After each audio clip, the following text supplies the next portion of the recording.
안녕하세요, 여러분. 신 사장 프로젝트 어떻게 보셨어요?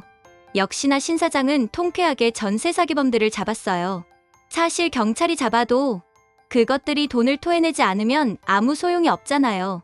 그래서 신 사장은 자신의 방법으로 오미숙이 스스로 전세금을 토해내게 만들었죠. 한편 15년 전 신 사장의 아들을 죽인 윤동이가 유유히 국가법무병원을 탈출했어요. 병원을 탈출하는 과정을 보면 누군가 윤동이가 병원을 나오는 날에 맞춰서 자동차와 휴대전화까지 준비해 주었어요.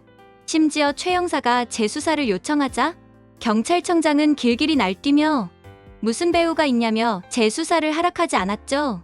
사실 이런 정황만 보아도 15년 전 그 사건은 그냥 단순한 사고가 아니라 확실한 사건인데 도대체 누가 무슨 이유에서 이런 일을 벌인 걸까요? 우선 윤동이가 병원을 탈출한 이후의 행보를 보면 좀 특이해요. 보통의 경우 범인이 탈옥을 한 지금 같은 상황에서 범인은 당연히 어디론가 도망치기 바빠야 하잖아요.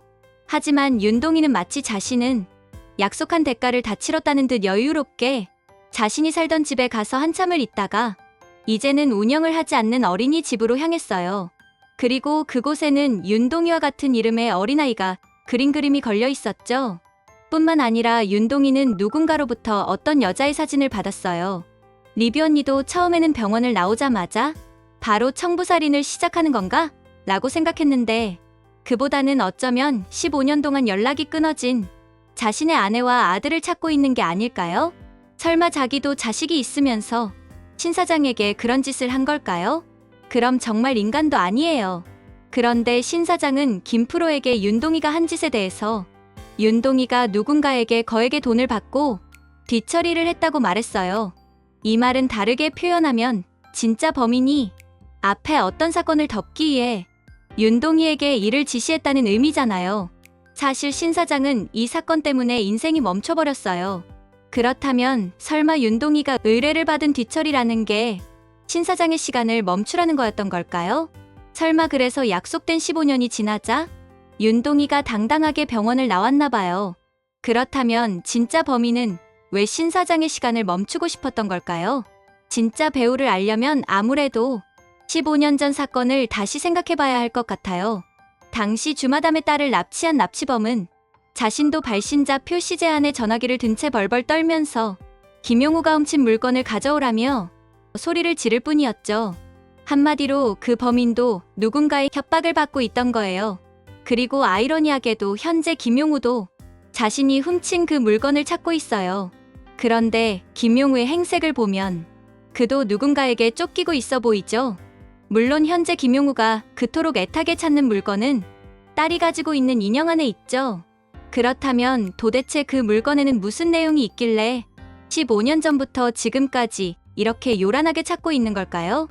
리뷰 언니의 뇌피셜로는 김용우가 훔친 물건의 내용에는 신 사장이 봐서는 안 되는 뭔가가 있는 게 확실해 보여요.